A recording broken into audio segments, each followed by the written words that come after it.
नमस्कार, आप देख रहे हैं जनतंत्र टीवी। आपके साथ मैं हूं निदा अहमद। गाजियाबाद में राहुल गांधी अखिलेश यादव की साझा प्रेस कॉन्फ्रेंस हो रही है। राहुल अखिलेश की साझा प्रेस कॉन्फ्रेंस का रुख करते हैं। कोई फर्क नहीं पड़ने वाला है, क्योंकि पूरा देश जानता है कि प्रधानमंत्री भ्रष्टाचार के चैंपियन हैं। धन्यवाद। शुक्रिया राहुल जी। अच्छा, एक और बात, आपने जयराम जी आपने कहा कि जो भी आपको क्वेश्चंस पूछने हैं आप पूछेंगे, और ये ओपन एंडेड प्रेस कॉन्फ्रेंस है। बट इसमें एक और बात, मुझे पहले ही 2-3 बीजेपी वाले क्वेश्चंस पता लग जाते हैं, तो वो तो गारंटी पूछे जाएंगे, तो उनके लिए मैं तैयार हूं। आजकल गारंटी का जमाना है राहुल जी। पहला सवाल महिकार सिंह जी, हिंदुस्तान हिंदी डेली से। माइक दीजिएगा।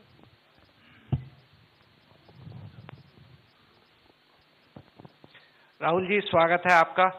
दोनों नेताओं, जबकि आज प्रचार का पहला चरण समाप्त होने वाला है, आपने मेरे मित्रों को थोड़ा सा कसरत करा दी। वो दिल्ली से यहाँ आए हैं, आपने गाजियाबाद में ही क्यों पीसी की? यूपी और दिल्ली छोड़ के गाजियाबाद में पीसी हो रही है। दूसरा सवाल ये है राहुल जी से कि लोग तो गुजरात छोड़कर पीएम बनने के लिए बनारस आते हैं, आप बाय नाइट चले गए, तो क्या अमेठी या रायबरेली से आप लड़ेंगे? ये बीजेपी वाला क्वेश्चन है। ये पत्रकार का सवाल है। पहले opening ball BJP question. Very good, शाबाश। देखिए, अमेठी की बात कांग्रेस का डिसीजन है। जो भी मुझे ऑर्डर मिलेगा मैं वो करूंगा। सीईसी मीटिंग, हमारी पार्टी में सीईसी मीटिंग्स में ये डिसीजन लिए जाते हैं। बट पहला बीजेपी का question, good question, thank you. Amar Ujala से निशा, आप थोड़ा शांत हो जाइए यहाँ प्लीज। बहुत बहुत स्वागत है।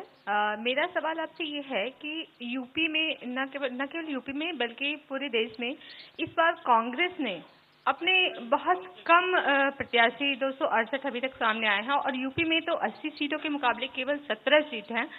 ऐसा क्यों? क्या ऐसा मान के चल रही है कांग्रेस कि आप कमजोर चल रहे हैं, या यूपी में कमजोर है कांग्रेस इसलिए सपा या आपके गठबंधन बाकी सहयोगी पार्टी सीट नहीं देना चाह रही है? नहीं, हमने डिसीजन लिया है कि इंडिया गठबंधन चुनाव लड़ेगा, और हमने सीट शेयरिंग की है, और ओपन माइंडेड तरीके से दिल खोल के हमने सीट शेयरिंग की है। हम चाहते हैं कि थोड़ी सी हम फ्लेक्सिबिलिटी दिखाएं और ओपन माइंडेड तरीके से हम चुनाव लड़ें। इसीलिए हमने स्पेस हम अपने पार्टनर्स को दी है, पर इसका कोई कमजोरी का मतलब नहीं है। पीटीआई से अनवर। राहुल जी, मेरा सवाल आपसे है कि पिछले बार जो आप दोनों लोगों का गठबंधन था वो सफल नहीं हो सका उत्तर प्रदेश में। एक बार फिर आप लोग साथ आए हैं, और प्रधानमंत्री ने पिछले दिनों कहा कि ये दो लड़कों की फ्लॉप फिल्म है जो इस बार भी फ्लॉप होगी। तो आगे आप क्या उम्मीद कर रहे हैं इस गठबंधन से? उत्तर प्रदेश में कितनी सफलता मिलेगी और कितनी सीटों की उम्मीद है इस बार आप लोगों को? देखिए, मैं सीट्स का प्रेडिक्शन तो नहीं करता हूं। जनरल बात कह सकता हूं कि बीजेपी को मुझे लग रहा था 15-20 दिन पहले कि 180 से 180 तक जाएंगे, अब मुझे लग रहा है 150 तक जाएंगे। हर स्टेट में हमें रिपोर्ट मिल रही है कि हमारा चुनाव इंप्रूव कर रहा है और अंडर करंट है। जहां तक गठबंधन की बात है, यूपी गठबंधन की बात है, बड़ा पावरफुल गठबंधन है, और बहुत अच्छा परफॉर्मेंस होगा हमारा उत्तर प्रदेश में। दैनिक जागरण से आदित्य त्रिपाठी। आप दोनों का बहुत बहुत स्वागत है।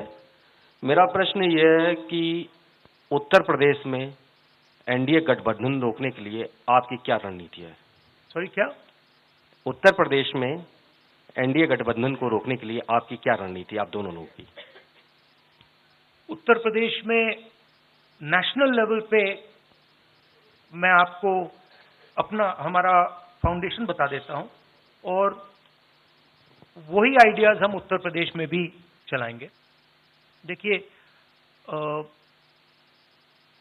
पिछले 10 सालों में नरेंद्र मोदी जी ने नोटबंदी करके, गलत जीएसटी लागू करके, और जो बड़े बड़े अरबपति हैं, अदानी जी हैं, उनका पूरा सपोर्ट करके जो रोजगार पैदा करने का सिस्टम था उसको उन्होंने कंप्लीटली खत्म कर दिया है। तो सबसे पहला काम जो रोजगार हिंदुस्तान के युवाओं को मिलना चाहिए, उसको एक बार फिर स्ट्रेंथन करने का है।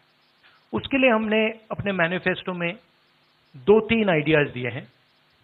एक आइडिया रेवोल्यूशनरी आइडिया है,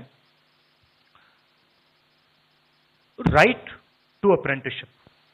तो जो अमीर घर के बच्चे होते हैं वो अप्रेंटिसशिप करते हैं, ट्रेनिंग मिलती है, पेड ट्रेनिंग होती है।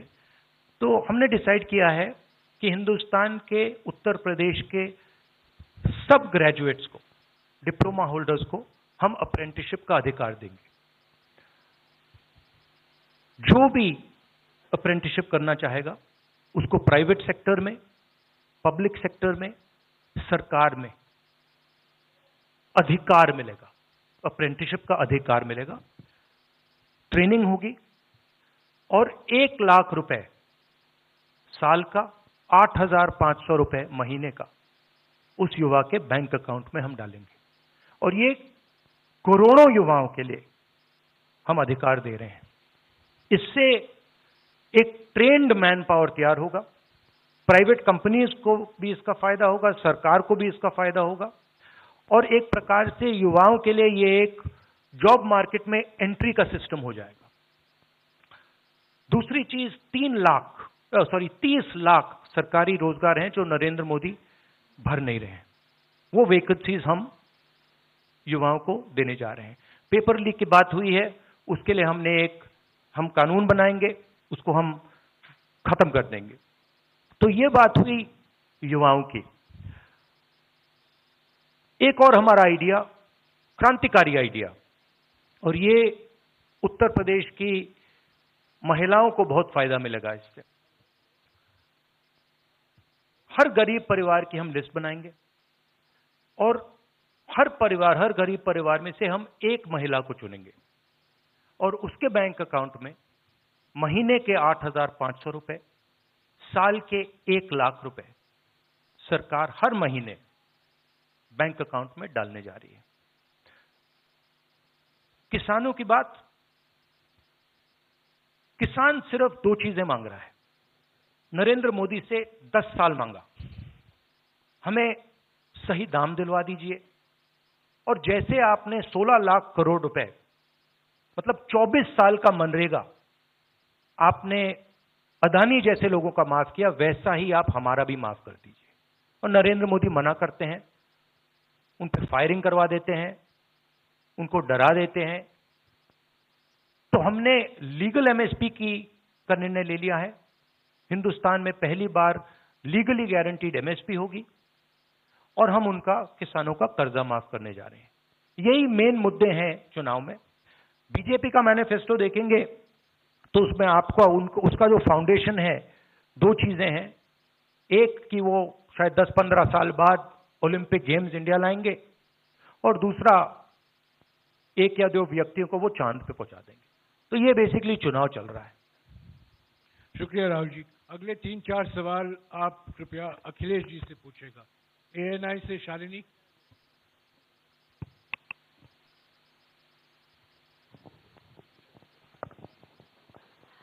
पहला सवाल राहुल जी से है। अखिलेश जी से पूछेगा प्लीज। उन्होंने कृपया लगा दिया, इसलिए अब हमसे पूछिए।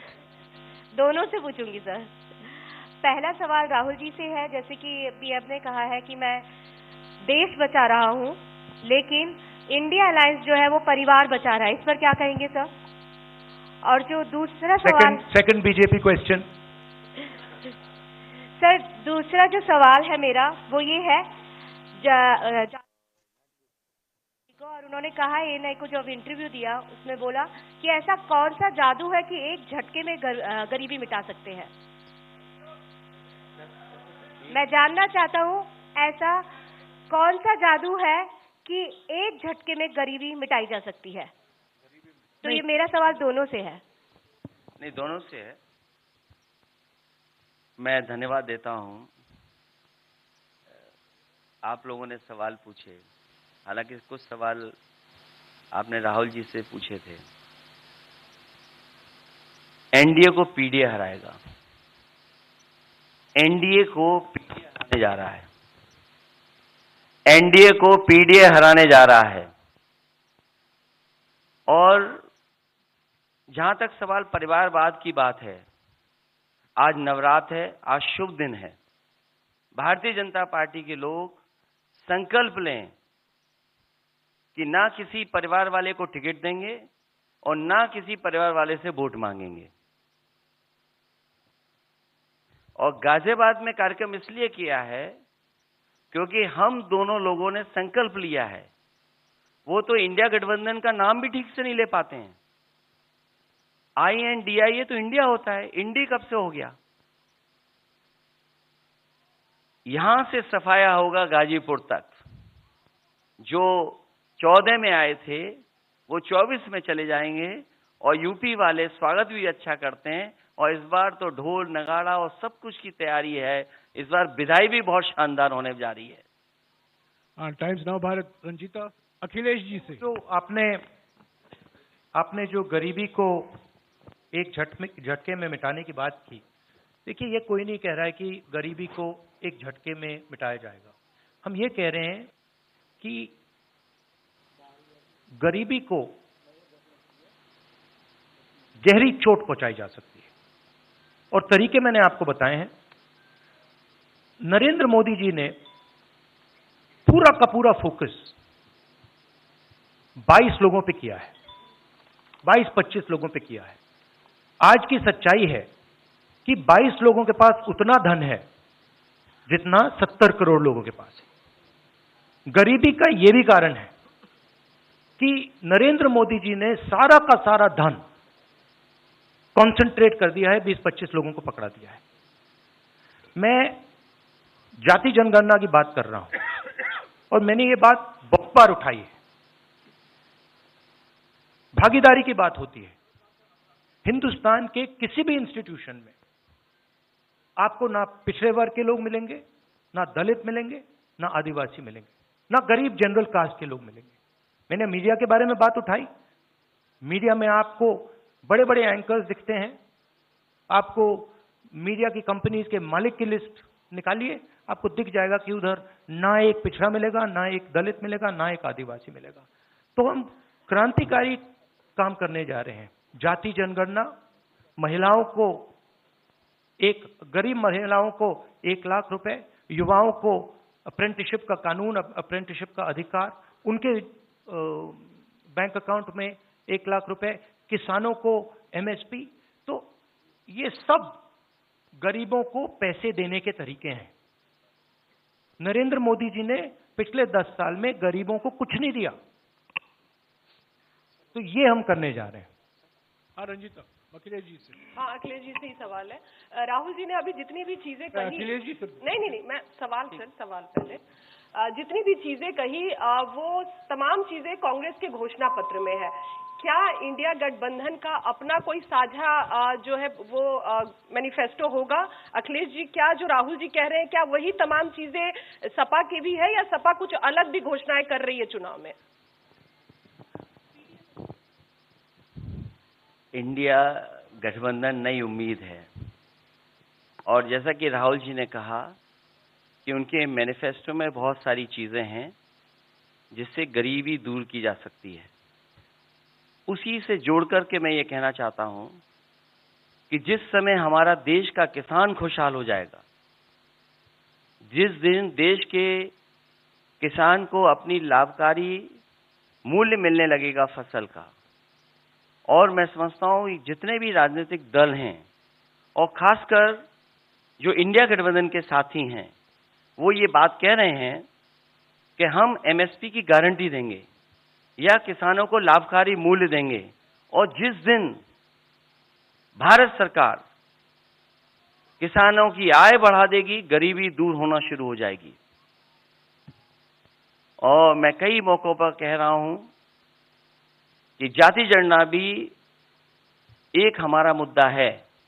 बिना सामाजिक न्याय के, बिना जाति की गैर बराबरी खत्म किए हुए हम अपने समाज को आगे नहीं बढ़ा सकते। और जैसा राहुल जी ने कहा कि खुशहाली के लिए जाति गणना जरूरी है, तो जाति गणना, सामाजिक न्याय और पीढ़ी की लड़ाई को लेकर के हम चलेंगे। उससे गरीबी भी दूर होगी और मान सम्मान भी मिलेगा। विक्रांत, एक चीज और देखिए, ये जो हमारा मैनिफेस्टो है, ये जरूर कांग्रेस पार्टी का मैनिफेस्टो है, मगर इसमें जो आइडियाज हैं वो इंडिया गठबंधन उनकी आइडियोलॉजी के आइडियाज हैं। और अगर समाजवादी पार्टी का कोई सजेशन हो या किसी और भी इंडिया गठबंधन की पार्टी का सजेशन हो, उसको हम सब ऑन बोर्ड करेंगे। तो हमारा मतलब जॉइंटली काम होता है। हम बातचीत करके, कंसल्ट करके काम करते हैं और फ्लेक्सिबिलिटी दिखाते हैं। और हम लोग G20 की तरह नहीं है, केवल 2 का चलता हो, बाकी सब 0 हो। अखिलेश जी समझने में वक्त लगेगा। अखिलेश जी, G20। अखिलेश जी, एक मिनट अखिलेश जी, अखिलेश जी को बुलाया है। अखिलेश जी, राहुल जी, आप दोनों लोग, अखिलेश जी सामने, अखिलेश जी, राहुल जी, आप दोनों लोग 2017 में साथ आए थे। दोनों ने लखनऊ में प्रेस कॉन्फ्रेंस भी की थी, लेकिन 19 और 22 में आप दोनों अलग अलग हो गए, 24 में फिर साथ आए हैं। आखिर क्या वो मोमेंट क्या था जब दोनों के दिल में आया कि हाँ, हमको साथ आना चाहिए, जरूरी है? 7 साल बाद दोनों के दिल में कब ये मोमेंट आया कि हाँ, चलना है साथ? मूवमेंट क्यों बताना, हम साथ आ गए और साथ आ गए, यही मूवमेंट है। तो दोनों के साथ में साझा प्रेस कॉन्फ्रेंस हो रही है। अब ये जोड़ी कितना कमाल खिलाएगी उसका इंतजार करना होगा 4 जून तक।